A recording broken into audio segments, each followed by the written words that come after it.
Добрый день. Добрый день, доктор Михаил Лайтман. Hello, Dr. Michael Lightman. We're continuing our post-coronavirus era. This is our course, and today we're going to talk about the uniqueness of the human ego. Today we're going to talk about the characteristics of our nature. Our nature is the ego, and let's jump into the water. Interesting phenomenon. Our desires, our ego, are growing all the time. True. All throughout history, we can recall what Pushkin wrote about the goldfish. Everyone would like to have that kind of fish. Exactly. So why? What's the purpose? Why are we built that way? Why are we made that way, that nature has developed us toward this kind of state? In order for us to want to all catch the goldfish and exploit it 1000%, it's because this is how our ego is developing. It's the hidden force of nature that pushes all of nature, the still vegetative and animate, and especially the human level, human beings, to achieve, to come to the maximum fulfillment that actually it is impossible to come to. So, our fulfillment and then this is what evolves greater desires in us. Yeah? So, the next question is there some kind of limit to our desires? The limit of our desires, it's unlimited. Why should our desires be limited in any way? If I want 10 grams of some kind of pleasure and I get these 10 grams of pleasure, then I find myself in a state of limitlessness. I'm unlimited if so. Next interesting characteristic of our desire is that fulfillment is achieved through many efforts that are felt for a short period of time, and then it disappears, the pleasure, the fulfillment, especially if we're talking about our basic desires like sex, food. We yearn for it. After a few seconds, you become empty again. Why? In order for us to keep attaining, for us to go forward. But we see it's a cycle, yeah? It's a constant development of our desires. Furthermore, it's not just repeating the same desires, but they change a bit, and we all the time attain more and more, greater and greater desire, and greater disappointment, so to speak, emptiness. And then again and again, greater pleasure, greater emptiness. The higher the quality of the pleasure, the longer it lasts. For example, pleasure from some dish that you just ate holds for a pretty short period of time. Pleasure from honor, from some medal that you got for some competition, for some concert, it lasts, psychologists say, even for a few weeks. What will this lead us to eventually? It will lead us to a point where we will want a lot, that will really want a lot, and eventually will come to the understanding that the pleasure itself does not fulfill us. And the pleasure itself, when it comes and fulfills the desire, it immediately leaves our desire empty. Suppose what you get, honor, respect, it fulfills much more than shopping, for example. On the other hand, we see many lonely people. Why don't people sit together in circles? The desire from the pleasure from being united. We can't enjoy the same desire all the time, the same fulfillment all the time. We have to understand that the nature of pleasure is determined by the difference between what we want and what we have, what we feel, meaning there has to be a constant renewal of the desire, and this way, the constant renewal of its fulfillment. And only this way, if The fulfillment and the desire will dynamically develop, fulfilling each other all the time. Only then will we feel the fulfillment. The desire and the fulfillment are actually clearly mechanical. These are clearly mechanical definitions. There is the desire and there is the fulfillment. And when you're on the boundary between the two, this is what gives you the feeling. So we're built in such a way that we enjoy only for a few seconds, a few moments, and that's it. Precisely in that connection between the two. Okay. Now, the fulfillment disappears, leaving us twice as empty as before. Of course, because both your desire and the fulfillment that you wanted to achieve come together. You were supposed to feel the fulfillment, and instead of that, it leaves the bitterness, the emptiness. So it's double from the fulfillment and the desire. It's like there's this story about the child who lost his penny. He cries, and someone gives him a penny, asking, "What are you crying?" He says, "I lost my penny." He cries even more. He says, "Why are you crying?" He says, "This way I would have had two." So what happens is that the reward is felt much less than what we lose. What we gain is felt much more than what we lose. Yeah. In Hebrew, it's called ibud mikeren, meaning that if I had, for example, $1 and I lost it, that's not the same as earning this dollar. As earning, meaning the loss of $1, the loss of what's yours is felt more strongly than acquiring what is not yours to begin with. Next characteristic. Our desires are not under our control, but they are under the control of society. Is this correct? They are defined by society. So a person doesn't control his desires. No, we see that. We can see different people from different cultures. Where a person evolves, this defines his desires and pleasures. But still, why does a person feel this illusion of freedom that it is actually his desire? He's not familiar with anything else. He's created in it, he developed in it, and therefore this is how he feels, that this is mine. Mine meaning what? Actually, it is a puppet fulfilled with certain desires, small programs that exist this way. What is man? Do you consider this to be important to come to such a recognition? No, I have no desires of my own. This is something that everyone has to know. It's all defined by the environment. If I change my environment, I can change my desires. Nature influences our desires through society, through the still, vegetative, animate, through suffering and pleasure. Yeah, nature controls us through pleasure and pain. That's all there is. We don't react to anything else. Truth and false, these are very weak.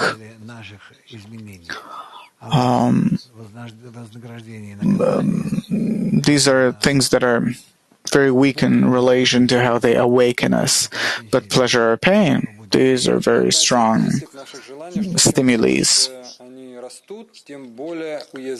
The more our desires grow, the more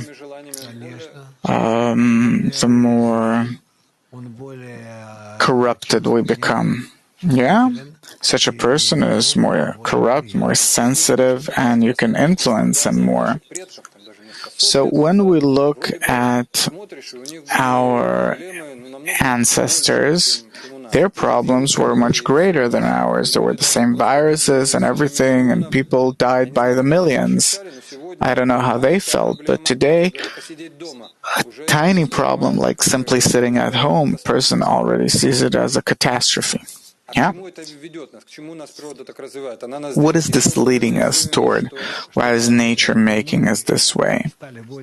In order for us to become more sensitive, and we will start to better understand and feel what nature has to say, even the subtlest things.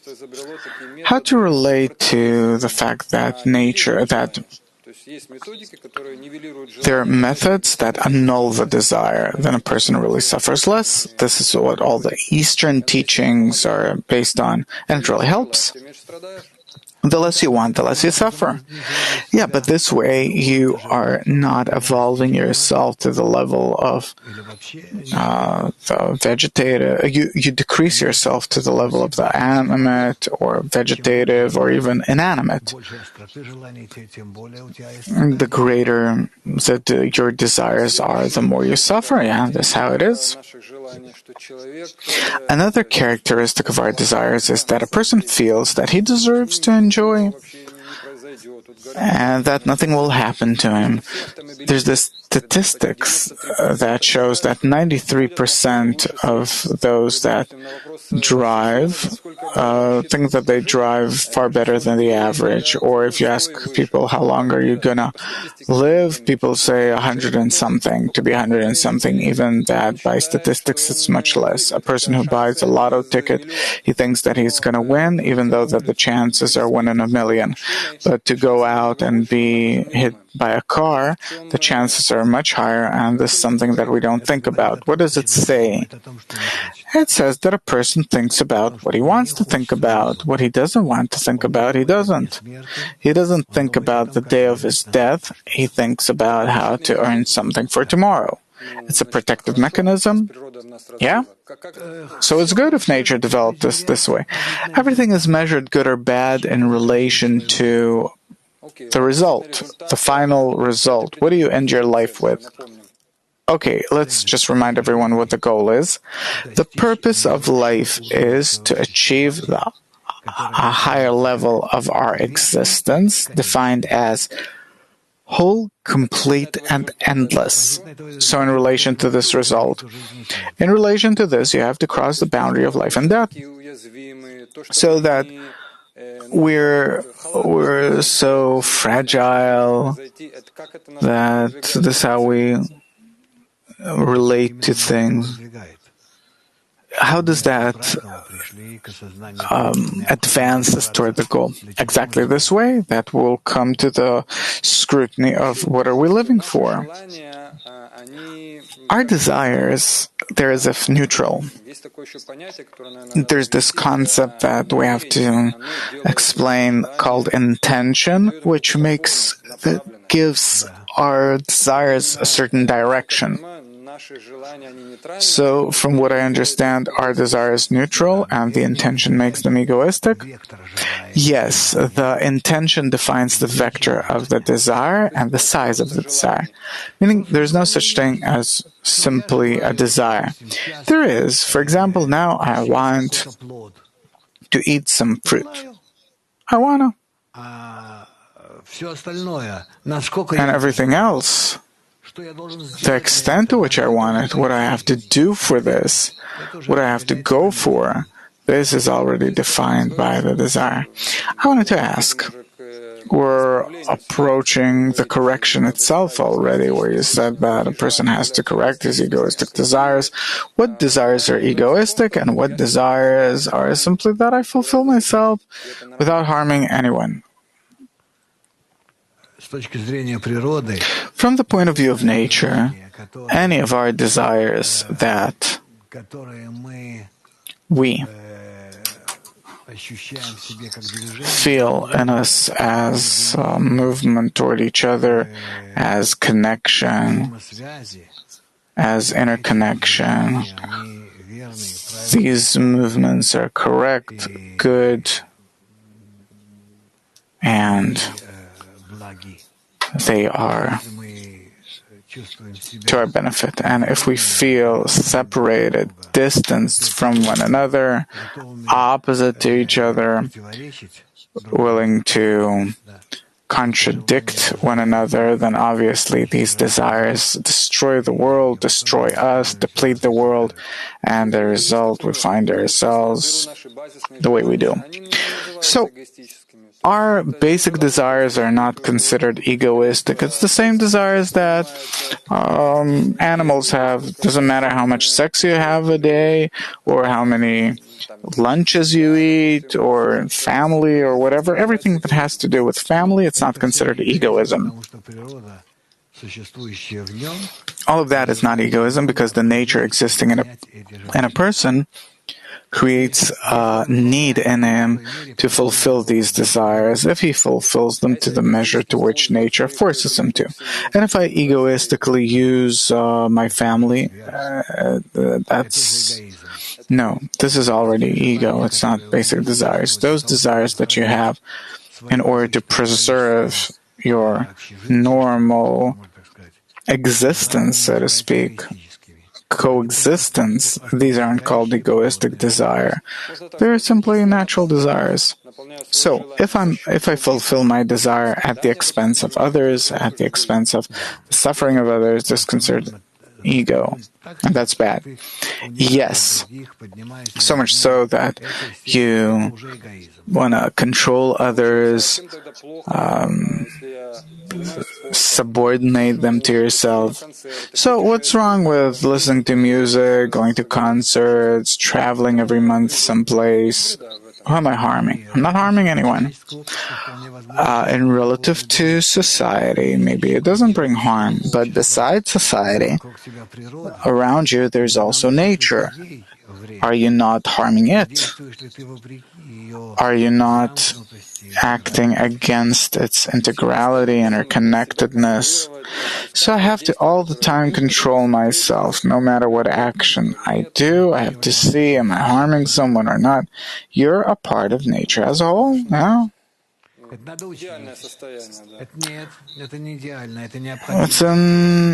This is a necessary state. You have to explain this, a person has to understand this, and to adapt himself, adjust himself to this state. So you're saying that animals, they instinctively act this way, they don't harm each other, but only to the measure to which they need to fulfill themselves. Yeah. And people, you have to teach them how to do it. Yeah. We already said that all desires have an intention, and what's interesting is that in the world there are 10% of people that are considered to be altruists, meaning they care for others, they care for nature, but there's a kind of hidden benefit or interest for themselves, to benefit themselves. How to relate to this? How? There is a hidden benefit for the sake of oneself. It's when it doesn't harm the world or man himself, and then it doesn't bring harm. The main thing is that when a person harms the world, society, consciously, not unconsciously. Many think that you should take an example from such people, but they're considered egoists. That's not considered egoism. Egoism is considered when you exploit others. And if you just exist in our world, you go to work, you raise your children, you go on vacation, then it's not considered as... It's not considered to be an egoist. So there's an interesting paradox that we're talking about the ego and this and that. Everyone understands that it's something bad. Everyone understands the connotation of this word. Egoism is the egoistic use of others to my own benefit. But it's interesting that a person doesn't feel that. No one can say that I'm an egoist. For this, you have to educate a person, to explain, to show examples, give exercises. Otherwise, our society will not be able to... Nature won't be able to stand us as a society. Question from a viewer: can a person live without pleasure? No, he can't. In every given moment, he aspires for pleasure. Can a person develop without suffering? Develop without suffering? No.